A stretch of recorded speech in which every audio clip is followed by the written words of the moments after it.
Bona est un village d'Afin des Banqui. Il est situé à plus de 80 km de Détougou, le chef-lieu de la région. L'histoire nous apprend que cette petite bourgade a résisté vaillamment à la pénétration coloniale. Elle porte en elle les stigmates d'une révolte qui a changé le cours de l'histoire. C'est une guerre de libération, de souveraineté, bref, une guerre pour l'honneur. Aujourd'hui, 100 ans après, Abdoulaye Koté, comme ses grands-parents, perpétue la tradition en relatant toutes les péripéties de cette guerre. En tant que chef de village, c'est un devoir pour lui de rendre hommage aux valeureux combattants de cette guerre épique.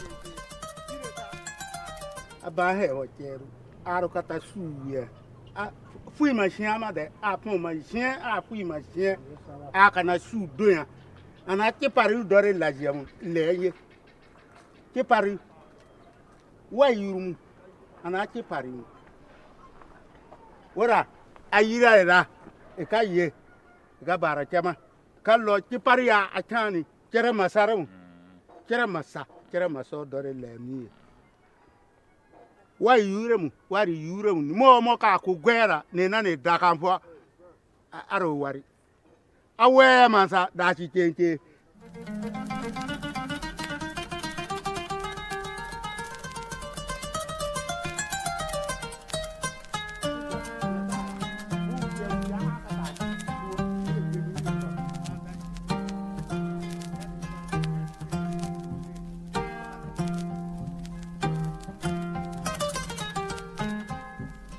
Nous sommes au mois de décembre.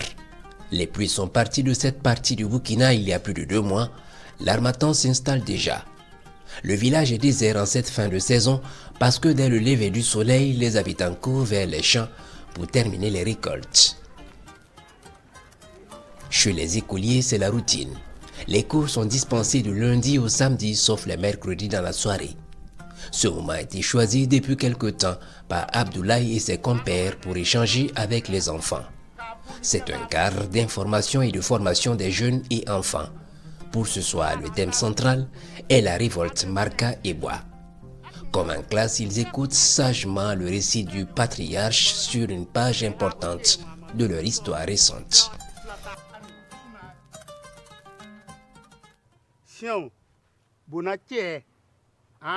Amin biya shire malara ni mo ye ka foko e nya to awa an shire an pawre nyora na sha kuma mi fo an na re kana suro chiru aka tana atara ama si ana na ayo ube kun ka pa mo sisa chiko ba o aro shire nanu ka doko e bo ko ani so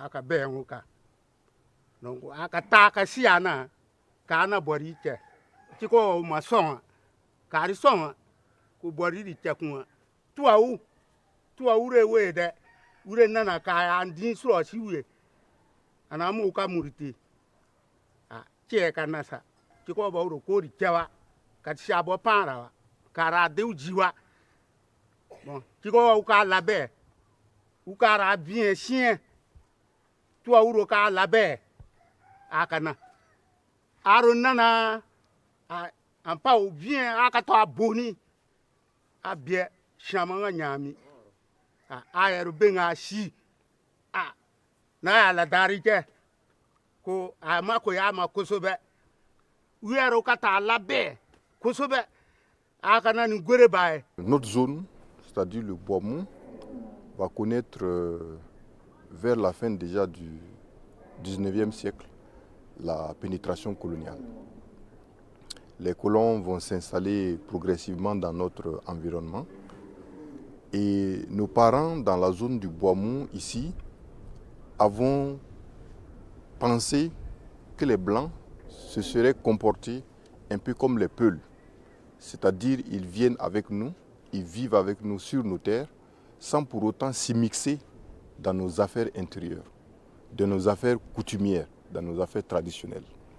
Mais à notre grand étonnement, nos ancêtres se retrouvent à comprendre que les Blancs, non seulement ils s'y mixent dans nos traditions, dans nos coutumes, mais aussi ils essayent même de prendre le contrôle de nos vies. C'est ainsi que les femmes déjà, dans les villages de Massala où nous sommes, et Passakongo, vont commencer à souffler dans les oreilles de leurs maris. Mais écoutez, il y a des gens qui sont là, notamment les Blancs, notamment les colons, qui s'immixent et qui sont en train de prendre même le contrôle sur la vie coutumière et traditionnelle. Alors il va falloir que vous réagissiez. En plus donc de cette immixtion, de cette humiliation, ils imposent non seulement des taxes, des impôts sur la personne. La goutte d'eau qui a fait déborder le vase, c'est qu'il y a sur un chantier de construction de routes, alors les colonisateurs avaient mis en place un système de réquisition. Les gens doivent aller à tour de rôle. En général, lorsqu'on passe dans une concession et qu'on ne trouve pas d'hommes, on prend même les femmes. Et c'est ainsi que sur le chantier de construction Warkoy Safane, sur ce chantier, on a amené une femme en grossesse. Et cette femme, au moment où le travail a démarré, elle a voulu demander la permission au surveillant du chantier, le garde-cercle Al-Mansour Diarra. Ce garde a refusé de lui accorder cette permission, mais il lui a fouetté de telle sorte que la femme même parvenait à coucher sur le chantier au vu et au su des hommes. Or, l'accouchement en Afrique ici, c'était une affaire de femmes. Et là, ça a vraiment révolté. Et les populations, le chantier arrêté, ils ont dû mutiler le garde-cercle parce que c'était la mort ou la vie, parce que c'était trop, au vu de ce qui s'est passé. Les femmes, face à un tel déshonneur, vont pousser, convaincre, sinon contraindre les hommes à réagir et à entrer en guerre. Elles vont mettre les hommes à l'épreuve et user de leur talent naturel. Leurs stratégies vont des lamentations, des plaintes, jusqu'à la grève du sexe. La fierté des hommes ayant été touchée, les mécanismes traditionnels de résistance vont être activés dans toute la région. Le conflit a effectivement démarré le 17 novembre 1915 et a pris fin le 16 décembre 1916. Le conflit en lui-même a consisté à une révolte généralisée. Parce qu'après justement cet incident sur le chantier, alors ils ont sonné le rassemblement général, ils ont demandé l'unité d'action de toutes les populations. Ça ne concernait plus seulement les bois, les Sana, les Bobos, les Marcas. Voilà, eux tous, ils sont rentrés parce qu'ils étaient tous concernés par la répression. Du moment où les répressions étaient terribles, horribles, les humiliations étaient très importantes, il y a eu une sorte d'unité d'action entre toutes ces populations. Donc c'est ainsi qu'ils ont essayé de se confier à leurs hôtels. Les hôtels, avant d'aller en guerre, ils se confient, ils ont prêté serment de ne pas reculer. À Massala, ici, au village autrefois appelé Ziekui, il y a eu beaucoup d'atrocités. Beaucoup d'atrocités de la part du colon qui a décimé les populations. Parce qu'à son arrivée, et quand les combats vont s'engager, toutes les personnes qui se sentaient infimes et qui ne souhaitent pas être humiliées donc par le colon vont se jeter dans l'eau, dans les puits. Et beaucoup de corps vont se retrouver là-dedans, notamment les aveugles, les personnes impotentes. Mais le colon lui aussi il n'est pas parti indemne, il n'est pas parti sain et sauf. Des cadres de l'armée française seront tués ici et ensevelis dans une fosse commune que nous allons découvrir à quelques mètres de là. Sous ce prunier, qu'au regard on pourrait penser que c'est un jeune arbre, mais ce prunier c'est un prunier centenaire.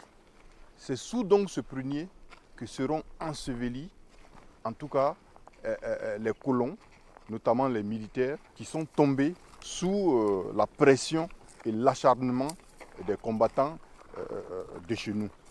Ils vont donc être enterrés là.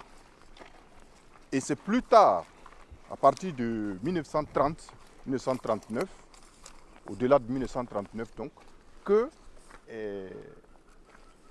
le commandant du cercle de Dédougou à l'époque va instruire les populations d'indiquer là où leurs militaires, les soldats français, auraient été donc ensevelis. Et sous la pression de l'autorité coloniale, les populations vont finir donc par venir indiquer les lieux ici, sous ce même prunier. Le gouverneur général même de l'AOF a été obligé d'envoyer des troupes en renfort pour pouvoir venir à bout de cette révolte qui est jamais égalée dans les colonies françaises en Afrique de l'Ouest ici. Donc c'était vraiment une scène de carnage quand les renforts sont arrivés avec des canons, avec des mitrailleuses pour pouvoir venir à bout. Malgré que les autres étaient avec des gourdins, des armes blanches, mais ils préféraient mourir que de se soumettre. Voilà ce qu'on peut retenir. Et ça, c'est un peu dans toute la région.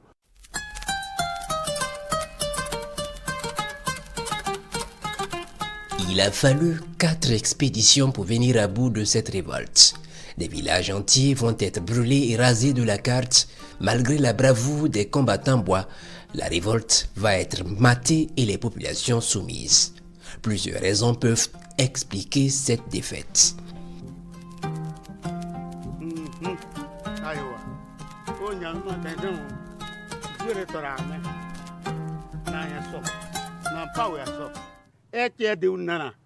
Ana lo jure ka kuna ra ju kanji ka shako ala barakara ara ju jera aru nana ama shako ma aka wi aboy anda me ukwen anu biesie ma ana ju minu yenkwan do tana tai do yero na ata pri aka ta anu da me kwen bo ambo sama yare kana kwasa mo aka se mo ka bambo zu minu ye no te zu doru ye mo be arishe ani ko bi shi ta ma shi ana ti ko ba mo doru ye ani ko bi shi te fo aka doru so majimi o ka ta ban he fo cheru aero sara o jera ako fo esu kana do e pasore aero su na akana do aero lo man dari ke na mpendo ara moko ba kwen ana shechete an kwen anena ampak ne unde no te anye ka kotede ampak nu ure ni chete anye ra nyalo afo ani genje minu mu ure minu ye na ya lake aru fana ka mna aka baro teni abia ka lo ko eke esimi eka baro te aka ben kima. En principe, dans la guerre, c'est les moyens matériels, c'est aussi les moyens humains.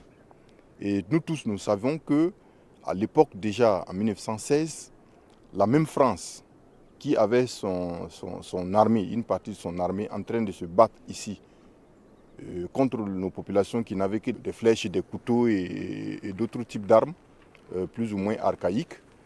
Le colon, lui, il avait déjà un matériel impressionnant. Ça veut dire, et même du point de vue de l'organisation tactique, ils étaient à une certaine avance par rapport à nos ancêtres. C'est la raison principale donc, qui va leur permettre de gagner. Ils auraient pu réussir. Mais comme toute guerre, hein, d'abord, ce qu'on peut relever, il n'y avait pas de chef de guerre au niveau du peuple bois. C'est-à-dire que l'organisation avait un problème. Et c'était village par village. Et les villageois, nos parents se sont organisés village par village pour combattre. Et à mon sens, c'est ce qui a failli. Parce qu'il n'y a pas eu un leader, il n'y a pas eu un chef de guerre pour mener, pour coordonner les actions. Et si ça avait été le cas, le français n'aurait pas pu. Malheureusement, et chaque village se battait comme il pouvait. Et donc, finalement, ils sont tombés. Il y avait des rivalités entre les communautés villageoises et leurs voisins. Donc, ça facilitait la conquête. Mais maintenant, lorsque le colon s'est installé, il a pratiqué ce qu'on appelle la politique du diviser pour régner. Donc, il a mis en place un système administratif colonial. Ils ont même pu débaucher des leaders locaux qu'on a nommés comme chefs de canton et qui étaient à leur service. Donc en réalité, il n'y avait pas une unité d'action contre le colonisateur. Et sans oublier maintenant la supériorité militaire sur le plan technique. Bon, eux, c'était des hommes formés. Hein? Même si la plupart de ces guerriers des colonisateurs étaient également des Noirs. C'est ça qui complique encore la chose. Parce que là, à l'heure actuelle, si vous prenez le cas, même le pays Mouara, le pays Gourmanché, les troupes qui ont conquis ces différents royaumes-là, c'était composé en majorité de Noirs, d'Africains. Hein? Mais il n'y avait que 2 ou 3 qui étaient des Européens, mais c'est eux qui donnaient les ordres d'exécuter, hein, de mutiler leurs frères. Voilà, c'est un peu la désunion.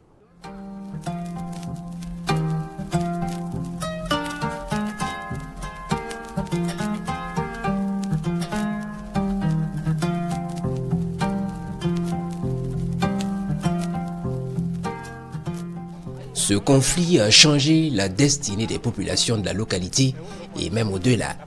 Sur le plan militaire, la démilitarisation de la zone s'est poursuivie plus de 2 décennies après. Pour mieux gérer ce territoire reconquis, le colon va modifier l'organisation sociale de ses peuples et va pour l'occasion implanter de nouvelles structures à son service. Le blanc nous a laissé un héritage colonial et qui aujourd'hui affecte sérieusement la société bois. Pourquoi? Et vous voyez aujourd'hui, on parle de chef de canton. Le chef de canton n'a jamais existé dans nos sociétés traditionnelles. Avant le blanc, c'était les chefs de terre. Aujourd'hui, nous avons des chefs de canton un peu partout. Ça, c'est une organisation, ça, c'est un héritage purement colonial. Parce que quand on vous dit de traduire chef de canton en bois-moula, ça n'existe pas. Et aujourd'hui, ce problème est là. Qu'est-ce qu'on en fait? Et ce n'est pas moi je le dis, hein, c'est-à-dire que les travaux scientifiques l'ont démontré. Ils ont commencé à restructurer le bois mou selon leur volonté. On peut aussi dire que c'est dans le bois mou que le blanc a eu plus de problèmes pour avoir de l'espace. Pourquoi? Parce que le bois mou n'est pas structuré comme les autres sociétés. Chaque village est autonome et indépendant. Ça fait qu'il fallait batailler à tout prix. Chaque village devrait combattre. Et quand il a réussi une première fois, il a voulu maintenant organiser la société bois de telle sorte que si canton tombe, qu'il y ait plus de résistance. Il y a eu la soumission presque totale de la zone, étant donné que avec les renforts venus de toutes les autres colonies, ils sont arrivés à bout de cette révolte. Mais ce qui a changé, c'est qu'effectivement l'administration a mis en place son appareil administratif. Et on a implanté des écoles, on a implanté des églises pour amener au changement. Donc il y a eu une déstructuration des communautés locales. Voilà. Et ce qui a entraîné le changement notable aussi, c'est que c'est à partir de cette révolte que les colonisateurs ont pris la décision de démembrer le Haut-Sénégal et le Niger, qui était très vaste, pour créer la colonie de la Haute-Volta qui est devenue aujourd'hui Burkina Faso. 100 ans après, l'histoire se répète. Le Burkina Faso revendique à nouveau sa souveraineté face à un système de prédation qui est devenu structurel. Quelles leçons tirer de la révolte des bois de 1915 face à cette situation? Je crois que ce qu'il faut retenir, d'après la crise de 1915-1916, mais aujourd'hui aussi en rapport avec ce que nous vivons, c'est que notre peuple est un peuple qui se bat de façon historique pour sa liberté, pour sa souveraineté. Et bien que nos parents, ayant su le rapport de force qui pouvait être en leur défaveur, ne se sont pas pour autant laissés sans aucune résistance. Ils ont résisté avec les moyens qu'ils ont. C'est dire qu'aujourd'hui, nous devons pouvoir tirer les enseignements de cette bataille qu'ils ont eu pratiquement les mains vides, pour nous aussi nous battre à notre manière, pour récupérer nos territoires qui étaient plus ou moins occupés, et aujourd'hui aller vers notre souveraineté, faire en sorte que ce combat que nos ancêtres ont dû mener ne soit pas vain, et qu'on se laisse aujourd'hui encore sous la domination. Et je crois que nos premières autorités aujourd'hui ont donné la ligne. Nous devons nous battre pour notre souveraineté. Nous devons nous battre avec tout ce que nous avons, avec toutes les forces que nous avons pour maintenir nos villages en sécurité et maintenir notre pays dans la souveraineté. Le symbole fort que nous pouvons retenir, c'est qu'il y a ce qu'on appelle l'abnégation, le courage, la détermination de ne pas se soumettre à l'ordre colonial. Ça, c'est très important. Ils ont montré qu'il y a eu une unité circonstancielle d'action. Et c'est l'action collégiale qui a permis de mettre en déroute les premières troupes coloniales. Il faut une union sacrée. Un peuple qui est désuni, c'est un peuple qui est vaincu. Abdoulaye Koté sait que rien ne se décide à Bona, mais en tant que chef de village, il joue sa partition. Il nourrit l'espoir que la graine qu'il sème en ces moments troubles portera un jour des fruits. C'est pourquoi il enseigne à ses enfants de garder le flambeau de la résistance très haut pour les générations futures.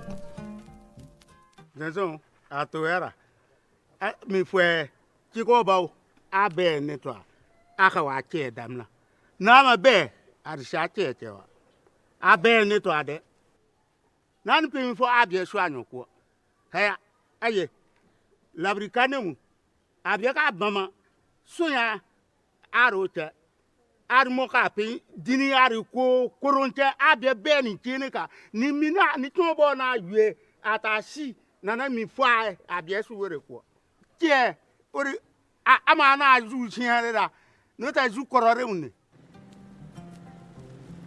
La révolte Bois et Marca est l'un des épisodes les plus marquants de la marche de notre pays vers la liberté. Cette liberté confisquée depuis la nuit des temps semble malheureusement enfouie dans les abysses de la grande prédation des peuples opprimés. Aujourd'hui, une opportunité d'inverser la donne se présente à nouveau. L'histoire et les mannes de nos ancêtres nous interpellent sur l'obligation pour nous de nous assumer afin d'assurer à notre descendance un avenir meilleur.